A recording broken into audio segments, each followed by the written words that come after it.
नमस्कार, आप सभी का स्वागत है। आज की क्लास आपकी मैथ की है। इससे पहले 2 क्लास मनोविज्ञान का हुआ है। ये आज तीसरी क्लास है। निम्नलिखित में से संरचनात्मक या रचनावादी गणितीय कक्षा कक्ष का लक्षण नहीं माना जा सकता है। तो आपको सबसे पहले संरचनात्मक और रचनावादी का मतलब जान लेना चाहिए। चाहे आप संरचनात्मक कहिए या फिर रचनावादी कहिए, तो इसका मतलब होता है जब कोई बालक अपने पूर्व ज्ञान, अनुभव, आस्था का उपयोग करते हुए, अपने कौशलों का उपयोग करते हुए किसी चीज को सॉल्व कर देता है। मान लीजिए गणित की कक्षा है और गणित में कोई सवाल है और वो पूर्व ज्ञान के आधार पर उस क्वेश्चन को सॉल्व कर देता है, तो वही है आपका संरचनात्मक या रचनावादी। तो कह रहा है अगर पूर्व ज्ञान पर, अपने अनुभवों के आधार पर काम करता है तो उसका लक्षण नहीं माना जा सकता है। तो प्राथमिक स्तर पर आकलन के लिए विषय परक प्रकार, विषय परक मतलब होता है विषय से संबंधित, ठीक है, प्रकार की परीक्षा का उपयोग किया जाता है। तो भाई देखो, आप मैथ पढ़ा रहे हो, कोई जरूरी नहीं है कि आप मैथ के हिसाब से ही या मैथ जो विषय है उसी के हिसाब से ही आप कोई काम करें। आप हो सकता है कि मैथ पढ़ा रहे हो, त्रिभुज पढ़ा रहे हो और आपको कोई ऐसा माप मिल जाए, मान लीजिए ये त्रिभुज है, आप ठीक है, त्रिभुज आपको समझाना है, आप किसी भी ऐसे भौतिक सामान को लेकर उसको दिखा सकते हैं, हाँ भाई ये त्रिभुज है, तो वो विषय से हट गया ना, वो किसी और विषय का था, आपने उसको गणित में शामिल किया।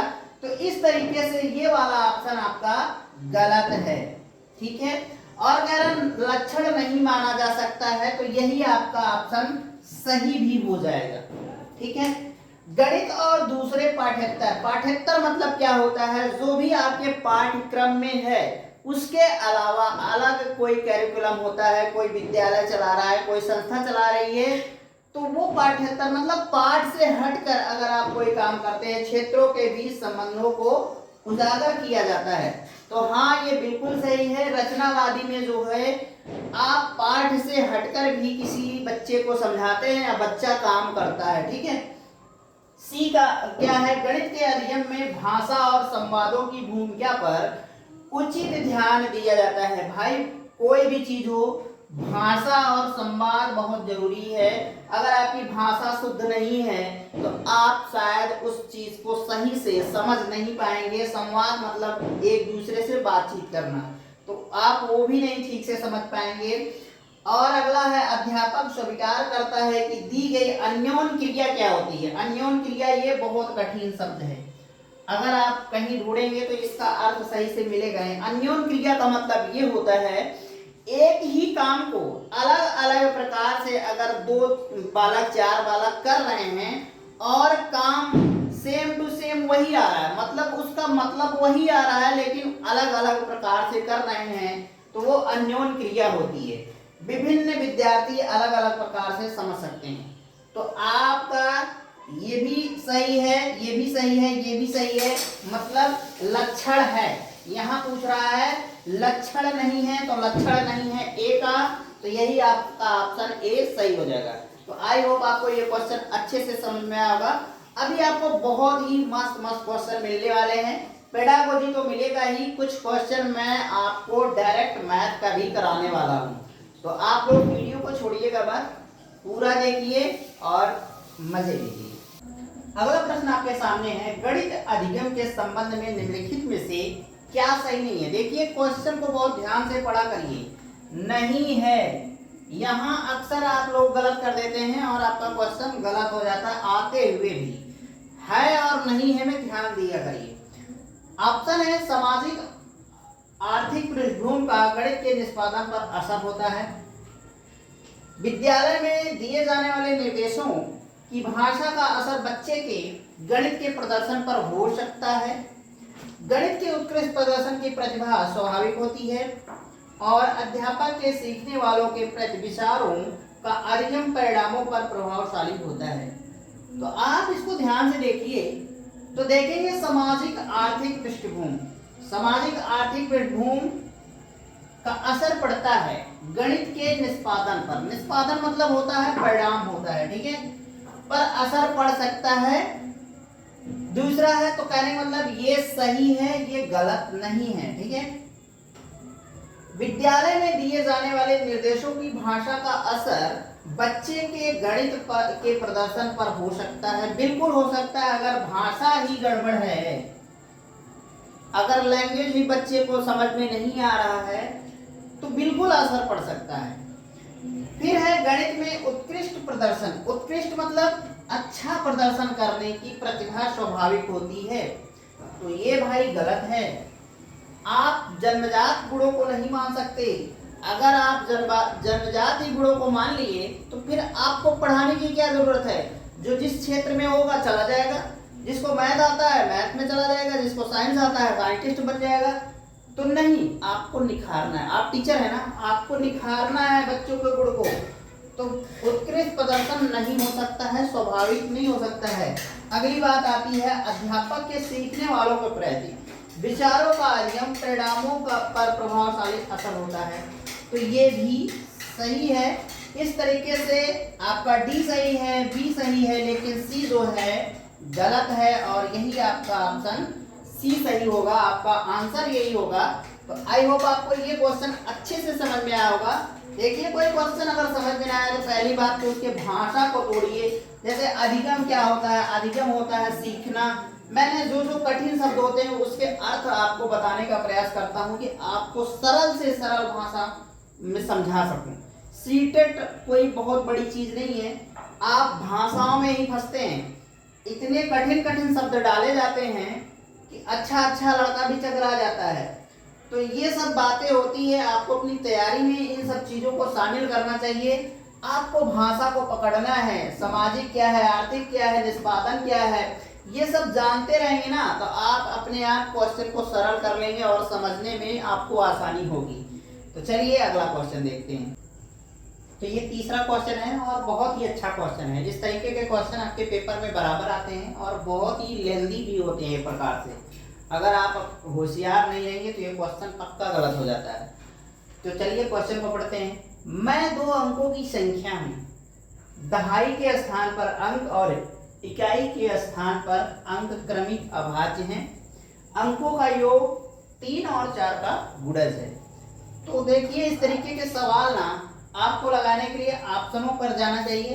35, 13, 57, 23 है और ऑप्शनों के ऊपर ही ये सवाल लगता है, विकल्पों के आधार पर ही। तो कह रहा है मैं दो अंकों की संख्या हूं। तो यहाँ तो चारों दो अंकों की संख्या है, तो इससे कुछ हमें फायदा नहीं मिल रहा है। हमें पता नहीं चल रहा है कि वो संख्या है कौन। दहाई के स्थान पर अंक और इकाई के स्थान पर अंक क्रमिक अभाज्य हैं। तो देखिए, यहाँ 3 है, यहाँ 5 है, ये भी क्रमिक अभाज्य है। 1, 3 ये क्रमिक अभाज्य नहीं है, क्योंकि 2 भी आपका अभाज्य ही होता है। ठीक है, 5, 7 क्या है? ये क्रमिक अभाज्य है और 2, 3 भी आपका क्रमिक अभाज्य है। तो यहाँ भी कुछ हाथ नहीं लग रहा है इस क्वेश्चन का आंसर निकालने के लिए।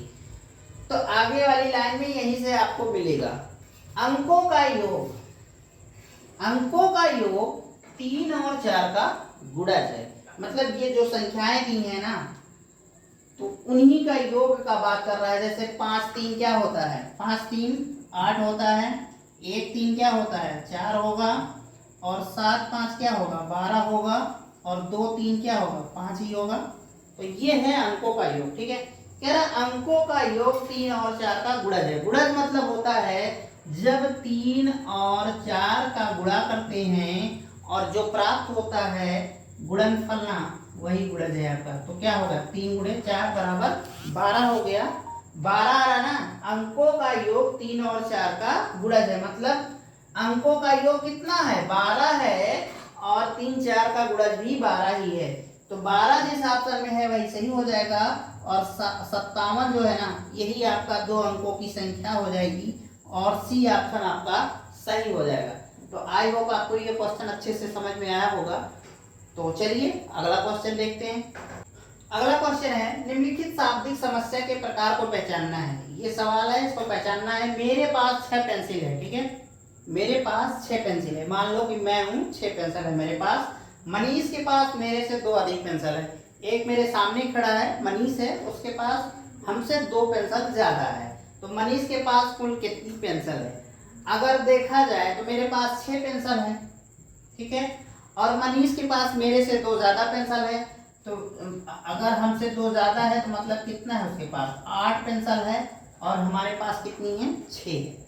तो यही पूछ रहा है कि ये व्यवकलित जमा है, व्यवकलित घटा है, व्यवकलित तुलनात्मक जमा है या फिर तुलनात्मक घटा है। तो पहली बात तो आप देख रहे हैं यहाँ जोड़ हो रहा है, ठीक है। तो और कह रहा है यहाँ तुलना हो रही है, 2 लोगों के बीच तुलना हो रही है, मेरे पास इतना है और उसके पास उतना है। तो यहाँ तुलना हो रही है और ये तुलनात्मक जमा हो गया। तो इस तरीके से आपका ऑप्शन सी सही हो जाएगा और ये क्वेश्चन का आंसर होगा, ठीक है। आशा करते हैं कि आपको समझ में आया होगा। इसमें कुछ है नहीं, इस तरीके के थोड़ा सीटेट का पेपर लेंथी जरूर बनाया जाता है, लेकिन आप अगर हल्का सा दिमाग लगाएंगे तो जरूर सफल होंगे। मेरे पास 6 पेंसिल है, मेरे पास 6 पेंसिल है, मान लो मैं हूँ, ठीक है, ये मैं हूँ और ये मनीष है, मेरे पास 6 पेंसिल। अब यहाँ 2 लोग हैं तो 2 लोगों की बात हो रही है ना, तो तुलनात्मक हो गया कि नहीं हो गया? 2 लोगों के बीच की बात हो रही है तो तुलनात्मक ही है। अब कह रहा है कि मेरे पास 6 पेंसिल, मनीष के पास 2 पेंसिल मुझसे ज्यादा है। तो भाई कैसे ज्यादा हो गया? 6 में जब 2 जोड़ देते हैं तो 8 हो जाता है। तो कहने मतलब मनीष के पास 8 पेंसिल है और मेरे पास 6 पेंसिल है। मुझे कैसे पता चला कि मनीष के पास 8 पेंसिल है? तो मैंने क्या किया कि 2 जोड़ा है 6 में। तो इस तरीके से ये जोड़ हो गया और आपसे वही पूछ रहा है कि आप क्या कर रहे हैं इस सवाल में, और इस तरीके से आपको बताना है कि हाँ हमने इस सवाल में यही किया है। तो तुलनात्मक जमा होता है इसका आंसर। तो चलिए अगला क्वेश्चन देखते हैं। तो दोस्तों आज का अंतिम प्रश्न और धमाकेदार, ये क्वेश्चन व्यवहारिक जीवन में बहुत यूज होता है। हम लोग मार्केट जाते हैं, सब्जियां लेते हैं, सर सामान लेते हैं और अक्सर भूल चूक से या तो दुकानदार से ज्यादा पैसे ले लेते हैं या तो वो हमसे ज्यादा पैसा ले लेता है। तो इस तरीके के सवाल आपसे हर सीटेट पेपर में पूछा जाता है और ये जान है सीटेट पेपर की। अगर ये क्वेश्चन आप करते हैं तो जान लीजिए आप बहुत अच्छे स्टूडेंट हैं। देखिए ये सवाल कठिन नहीं होता है लेकिन लेंथी हो जाता है, लंबा सवाल दे दिया जाता है। तो उसी पर बात करेंगे। ये एक चार्ट है, लिखा है सुपर बाजार में सब्जियों की मूल्य सूची निम्नलिखित है। ये पूरा सब्जियों का मूल्य सूची है, ठीक है। टमाटर, आलू, गाजर, लौकी, मिर्च और नींबू, इतने सामान के लिस्ट है। ये केजी में है और ये रुपए है, कितने के क्या रुपए हैं, ठीक है।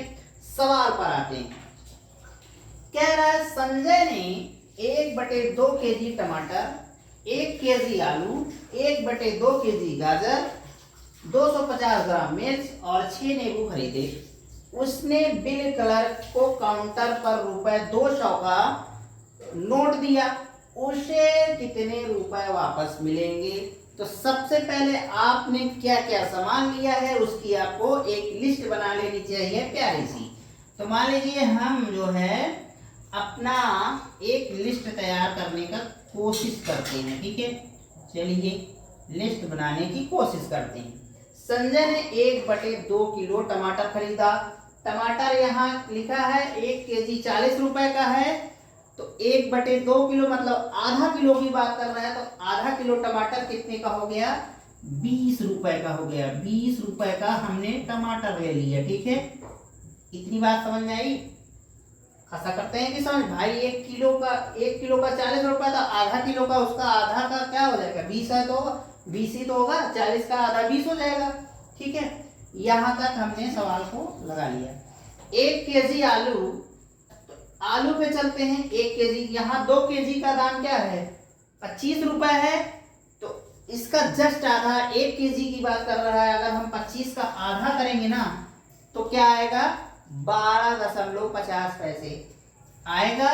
बिल्कुल आएगा 12.50 पैसे का। ये क्या हो गया? आपका हो गया आलू 1 केजी। आलू आपने कितना लिया? 1 केजी लिया।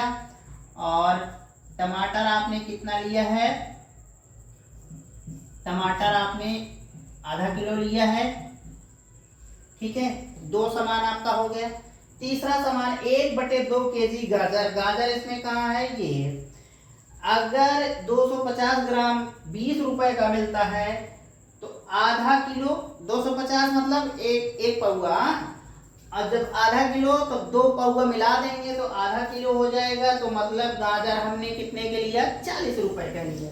तो लिख लीजिए 40 रुपए का आपका क्या हो गया? गाजर हो गया। हाँ, कितना लिए आप? 1/2 केजी। ठीक। फिर आते हैं 250 ग्राम मिर्च हमने लिया है।